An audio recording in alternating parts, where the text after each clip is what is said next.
It started with a knock, a soft, desperate thudding against the wooden door in the middle of a freezing winter night. At first, he thought it was the wind, until he heard the whimpering. When he finally opened the door, he couldn't believe what was standing there. A pack of wolves, eyes pleading, bodies trembling. But it wasn't just the cold that made them desperate. Something was terribly wrong. Imagine you're home alone on a bitterly cold night, deep in the wilderness, where your closest neighbor is miles away. The wind howls, the trees groan under the weight of ice, and then, out of nowhere, a group of wild wolves shows up at your doorstep, begging to be let in. Would you open the door? Most people would say no, but for this man, curiosity and a strange sense of responsibility made him hesitate, and that hesitation led to something he never expected. James had lived in the mountains for years, and he had learned one undeniable truth about the wild. Nature didn't knock.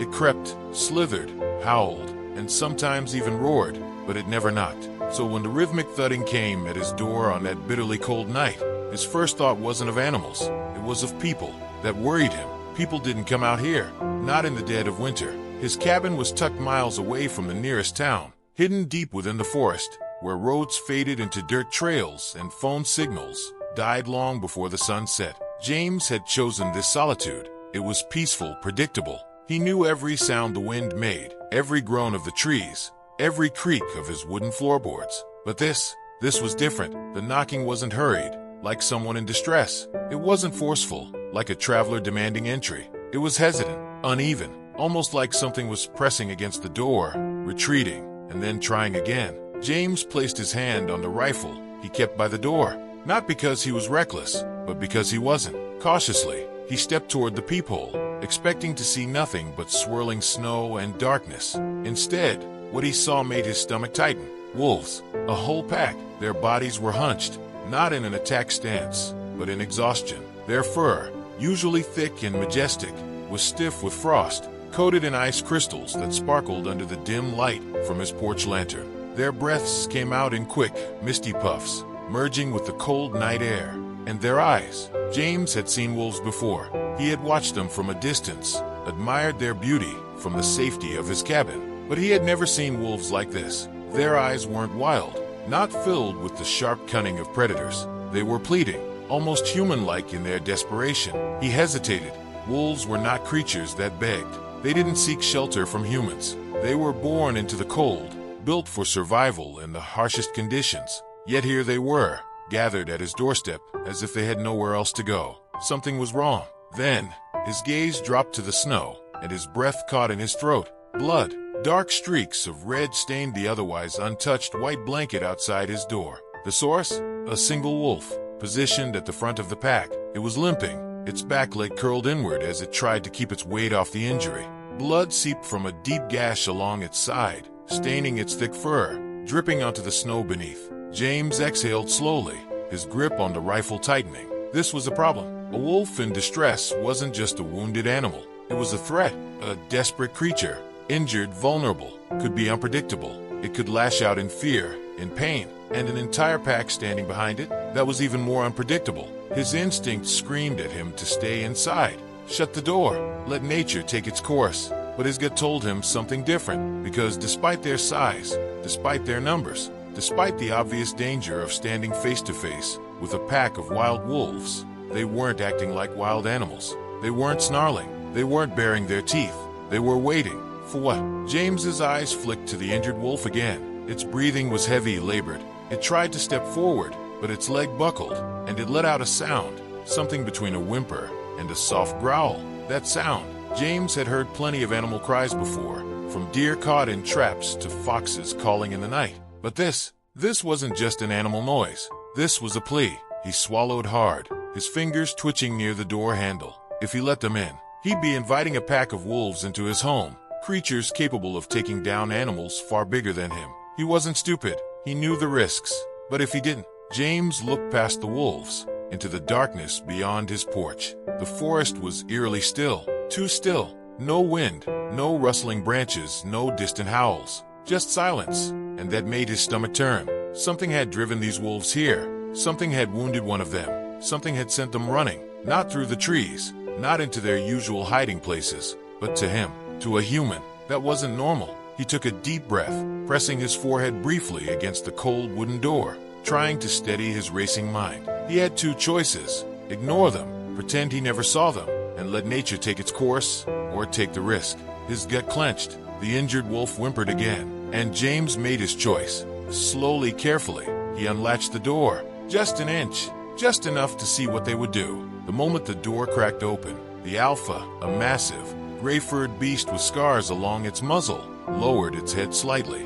Not in aggression, not in submission. It was something else, a signal. Then the strangest thing happened. The pack didn't push forward. They didn't try to force their way inside. Instead, the alpha turned, nudging the injured wolf forward, as if saying, "This is the one who needs help." James's throat tightened. This wasn't just desperation. This was trust. The kind of trust that didn't come easily. The kind that animals, wild animals, rarely placed in humans. And that's what terrified him the most. Because if wolves, creatures designed to survive the harshest winters, creatures that feared humans more than they feared the cold, were willing to break every natural instinct and beg for shelter, then whatever was out there, lurking beyond the treeline, was far worse. James had always been careful about the wild. You had to be. He wasn't some naive city dweller who thought of wolves as majestic, misunderstood creatures. He knew what they were: efficient hunters, ruthless survivors, animals bound by instinct. They weren't house pets. They weren't friendly, and they certainly didn't seek human help. Yet here they were. He could still hear the whimper of the injured wolf, the sharp hitch in its breath as it struggled to stay upright. The cold was biting, even for James, and he was layered in thick clothes. He couldn't imagine the agony the wounded animal must be in. His rational mind was screaming at him, "Shut the door. This isn't your problem." But something about the way the wolves stood, tense but patient, expectant but not aggressive, kept him frozen in place. They need help. He wasn't sure where the thought came from, but it settled deep in his gut. James swallowed hard and did something he never thought he'd do. He grabbed an old wool blanket from the chair near his fireplace, walked back to the door, and cracked it open just a little. Just enough to toss the blanket outside. If they were freezing, they'd use it. That was the most he could do without putting himself at risk. But what happened next made his blood run cold. The pack didn't scramble for the blanket. They didn't drag it away into the night. Instead, the largest wolf, the alpha, by the looks of him, stepped forward and did something James never expected. It nudged the injured wolf forward, not with force, not with aggression, but with purpose, as if saying, this is why we're here." James felt something stir in his chest. This wasn't just an injured animal. This was a pack asking for help. The alpha held James's gaze. Those golden eyes weren't wild with fear or aggression. They were aware, calculating, almost intelligent. James hesitated, his fingers twitching against the door frame. His heart pounded so hard it echoed in his ears. This is insane. But then the injured wolf let out another whimper, a sound so raw, so pained, that it cut through the cold air like a blade. James sighed, stepping back from the door. His instincts were screaming danger, but his conscience wouldn't let him turn away. His decision was made. Slowly, carefully, he pulled on his heavy winter coat, grabbed a flashlight, and stepped outside. The cold hit him instantly, biting into his skin like needles. His boots crunched against the icy ground, and the wolves stiffened slightly, but didn't move. They just watched, waiting. James took slow, deliberate steps toward the injured wolf. His rifle was slung over his shoulder, just in case, but he made no sudden moves. The injured wolf was smaller than the others, probably a young adult. Its fur was matted with blood, and now that he was closer, he could see the wound more clearly. A deep gash ran down its hind leg, fresh and raw. The bleeding had slowed, but not stopped. If left untreated, the wolf wouldn't survive the night. James had seen animal wounds before. Scratches, bites, even deep gashes from fights. But this wasn't from another wolf. He leaned in, carefully inspecting the wound with his flashlight. Bite marks. Not wolf, not bear. Something else. Something bigger. James's stomach twisted. What the hell was out here? He glanced up, suddenly hyper-aware of how silent the forest had become. No rustling branches, no distant howls, not even the whisper of wind through the trees. Something had driven these wolves to his doorstep, something powerful enough to injure one of them and scare the rest into seeking shelter from a human. That wasn't normal. James exhaled, his breath fogging in the freezing air. He didn't have time to dwell on that now. If he didn't act fast, the injured wolf wouldn't make it. His first thought was to bring it inside. The cabin was warm, He had medical supplies, and he could at least clean the wound. But that idea came with a serious problem. The pack, would they let him take one of their own inside? Would they panic? Attack? James's grip on the flashlight tightened. He turned to the Alpha, locking eyes with the massive wolf. "This one needs help," he said, his voice barely above a whisper. He didn't know why he was talking to them, like they could understand. Maybe it was the sheer strangeness of the situation. Maybe it was the way the Alpha was studying him, almost like it could understand. James took a step back, gesturing toward the cabin. The Alpha didn't move, didn't growl, just watched. Slowly, cautiously, James bent down and reached for the injured wolf. It flinched, a low whimper escaping its throat, but it didn't bite. That was good. James worked quickly, wrapping the blanket around the wolf's body. It was freezing to the touch, shivering beneath the thick fabric. Carefully, he scooped it into his arms. For a split second, the forest held its breath. The pack stiffened, muscles tensed, eyes locked onto him. James stayed still. Then the Alpha stepped back, just slightly, just enough. A silent permission. James wasted no time. With the injured wolf in his arms, he turned and hurried inside, shutting the door behind him.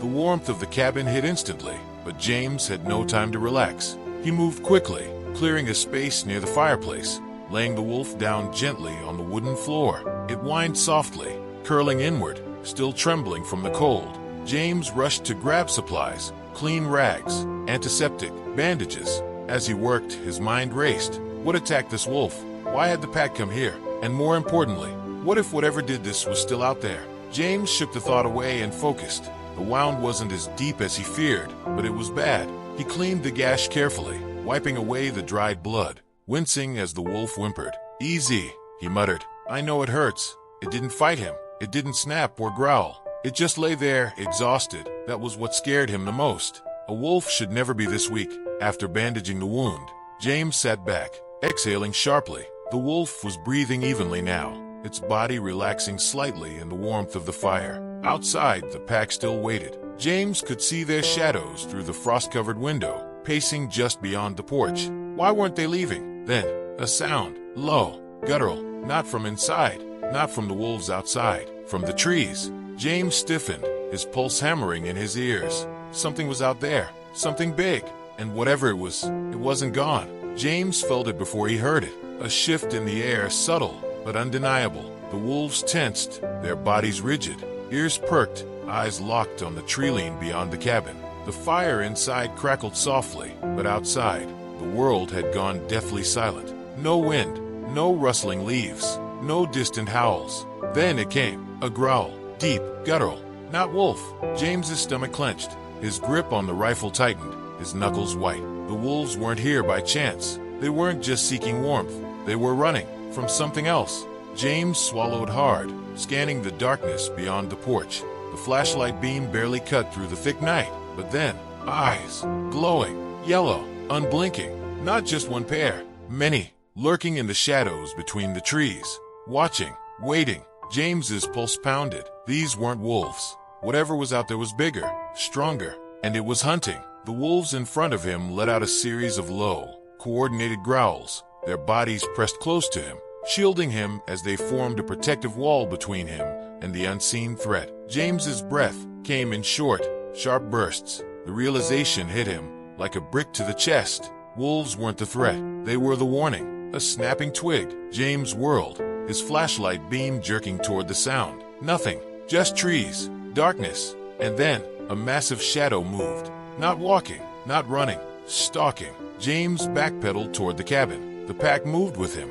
step for step, never breaking their formation. He wasn't just dealing with an animal anymore. This was a game of strategy, and whatever was out there had just cornered them. The door was feet away now. James gritted his teeth, his free hand fumbling behind him for the doorknob. Then, a second growl, to the left, a third, to the right. More eyes, more shadows moving. They were being surrounded. James's mind raced. His choices were razor-thin. Stay out here and fight. He was one man with a rifle and a handful of bullets. Even if he killed one, there were more. Too many. He needed to get inside.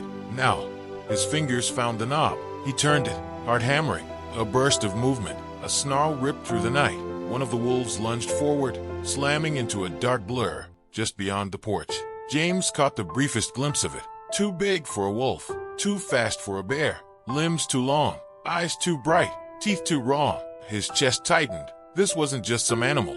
This was something else, something not supposed to be here. The wolf that attacked let out a painful yelp, knocked back into the snow. James acted on instinct. He yanked the door wide open. Inside. Now, the wolves didn't hesitate. They rushed past him, their thick fur brushing against his legs as they poured into the cabin. The injured one, the younger ones, and finally, the alpha. The moment the last one was inside, James slammed the door shut and locked it. Silence, except for the sound of his own ragged breathing. His back pressed against the door, rifle still clenched in his hands. The wolves stood motionless in the cabin, their ears twitching, their bodies tense, waiting, listening. James counted his breaths, forcing himself to slow down, to think. Then, the growling outside intensified, deep, rumbling, surrounding the cabin. Heavy footsteps crunched against the ice, pacing, circling. James swallowed hard. They weren't leaving. And then, silence. A different kind of silence. Not the absence of sound, the kind that listens back. James felt his stomach sink. He lifted the rifle, aiming it at the door, his breath shallow. The wolves were still frozen, their bodies low to the ground, ears pinned back. The fire crackled softly. James's fingers trembled on the trigger. Then, a single scratch. Slow, deliberate, the sound of claws dragging against the wood. James's blood turned to ice. Whatever was out there, it wasn't knocking. It was testing, feeling the barrier between them, measuring. James forced himself to stay still. The scratching stopped. The wolves remained silent. And then, the voice, low, cruel, right outside the door. Laughter, human. James's stomach clenched. His grip on the rifle tightened until his knuckles turned white. A shadow moved past the frosted window. Tall, too tall. And then the voice came again. Closer. You shouldn't have let them in. James's entire body locked up. The wolves growled deep and low, their bodies pressing closer together. James turned the safety off his rifle. Then, a thud, louder this time. Something heavy pressed against the door. And then, a whisper, so close to the wood it felt like a breath. Now, I have to come inside. James never got a clear look at whatever had been lurking outside his cabin that night. But he knew, deep in his bones, that it hadn't been human. Not completely, at least. He spent the rest of the night awake, rifle in hand, his back pressed against the wooden wall. The wolves remained alert, their ears twitching at every distant sound. They were still tense, still bracing for something. But nothing came. Not the laughter, not the growls, not the scratching. Whatever had been outside was gone, or at least, it had chosen to leave. The fire in the hearth crackled softly, throwing long shadows across the log walls. The warmth did little to ease the cold that had settled deep in James's chest. His thoughts churned. What did I hear? What did I see? And then, an even worse thought crept in. What if it comes back? The wolves seemed to sense his unease. The alpha, the massive, scarred one, came to sit beside him, its yellow eyes steady, unreadable. There was no fear in them, only understanding. James exhaled a shaky breath. They had come to him for a reason, not just for shelter, but to keep him alive. Morning came too slowly. The first light of dawn cut through the frosted window, turning the room a muted orange. The wolves stirred, stretching, their thick coats still dusted with melting snow. James, stiff from a night of tension, slowly rose to his feet. His fingers, still wrapped around the rifle, were numb. But the moment the light fully hit the cabin, the wolves began to move. One by one, they padded toward the door. They were leaving. James hesitated before unlatching it. Something inside him didn't want them to go. He had spent years in this remote place, years learning to navigate the isolation, to appreciate the quiet. But this night had changed something. For the first time in a long time, he didn't want to be alone. Still, he knew he couldn't keep them here. They belonged to the wild, and they had already done their part. With a deep breath, he pushed the door open. Cold, crisp air rushed inside. The sky was a dull, overcast gray, but the snow, untouched, smooth, seemed too bright, too unnatural. And then he saw them, the footprints. Massive, too massive. They led from the tree lane, right to his doorstep. James stared. The shapes were human, or almost human. They had the right shape, heels, toes, the arch of a foot, but they were too long, too wide. And the depth, God, the depth. These weren't light tracks. Whatever had left them was heavy. James's stomach turned. He knelt down, pressing his own palm beside one of the footprints for comparison. It dwarfed his hand. What the hell had been out there? His eyes followed the tracks. tracing them from his porch back to the trees. And there, right at the edge of the woods, they stopped, not faded, not covered by fresh snow. They just ended. James's breath fogged in the cold morning air. No trail leading away, no broken branches or disturbed underbrush, as if whatever had stood there had simply vanished. The wolves stood beside him, silent, watching.